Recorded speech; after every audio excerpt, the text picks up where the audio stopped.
और आपने जो कॉपी आज लिखी है अपनी, और प्रैक्टिकल में जो आपको प्रयोग दिए गए हैं उन दोनों प्रयोगों के नाम बताइए।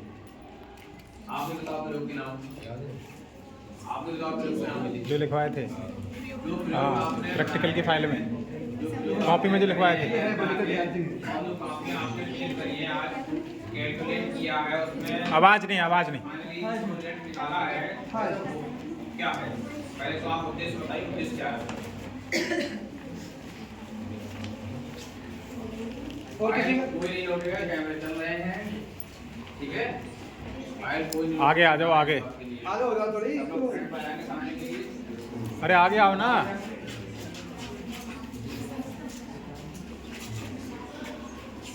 जो आपका उद्देश्य था वो उद्देश्य क्या है, उसमें लिखा हुआ प्रिंसिपल।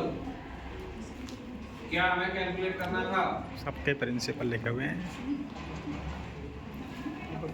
सभी लोग बताएंगे।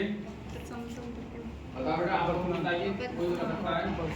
अपवर्तनांक किसका? उत्तर नहीं अभी हाँ बताओ बेटा। अपवर्तनांक ज्ञात करना है, किससे करना है?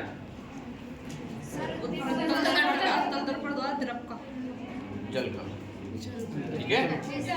बताइए यहाँ पर कौन सा ऐसा ऑपरेटर है जिसकी सहायता से आपने अपवर्तनांक निकाला है? वायु के सापेक्ष कांच का पूर्णांक नहीं पूछा था, वहां पर जो है दर्पण की सहायता से जल का अपवर्तनांक निकलवा लिया है, ठीक है।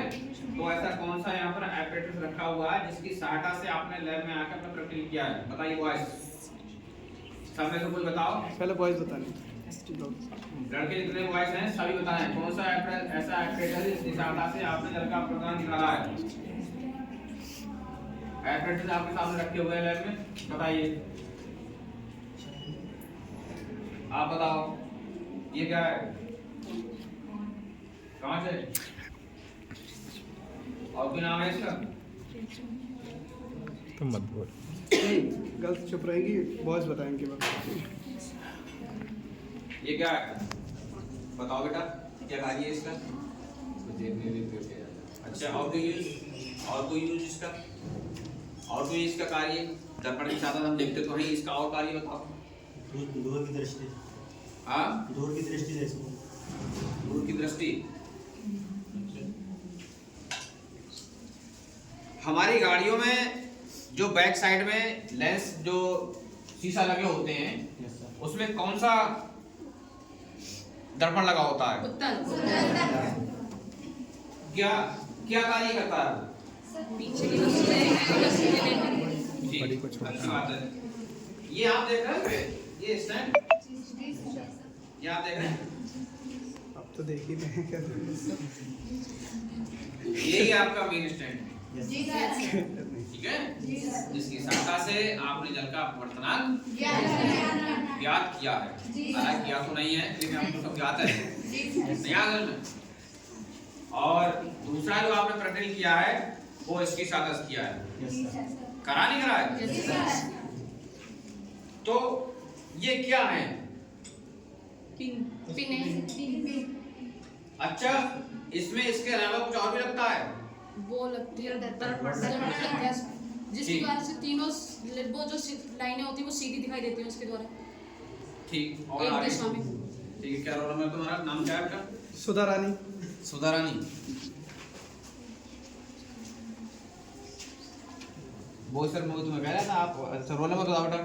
2255 लड़कों के हैं लास्ट सर, लास्ट में लड़कों के हैं। 76 लास्ट के बताओ। नहीं, रोल नंबर लड़कियों के नहीं लिखे हैं सर। लड़कियों के नाम ही होंगे। सुधा रानी, वो यही है। रह गया, नीचे रह गया नाम। ये है सुधा रानी। हाँ। पापा का नाम रानी कैसा? कैलाश? जी जी जी। ठीक बेटा, आप और बताएंगे। दर्पण हमारे कितने प्रकार के होते हैं? दो कौन कौन से होते हैं? ठीक है, केवल सुधा बताएंगे। आप बताओ बेटा, अवतल की उत्तल की पहचान बताओ। बिल्कुल सिंपल इजी क्वेश्चन। पास आ जाऊं मैं उधर? आ जाओ, आ जाओ बेटा, आ जाओ। उत्तल की और अवतल की पहचान बताओ। उत्तर की हाँ। उत्तर की जो होती है वो एक तरफ से बताती है, जो दूर की वस्तु होती है वो हमें छोटी दिखाई देती है, और अवतल की जो छोटी होती है वो बड़ी दिखाई देती है। परिभाषा बता दो एक बार सही करके। हालांकि वो चैप्टर तो हमारा वहां से हट गया, लेकिन ये वाला चैप्टर तो है। जैसे आंख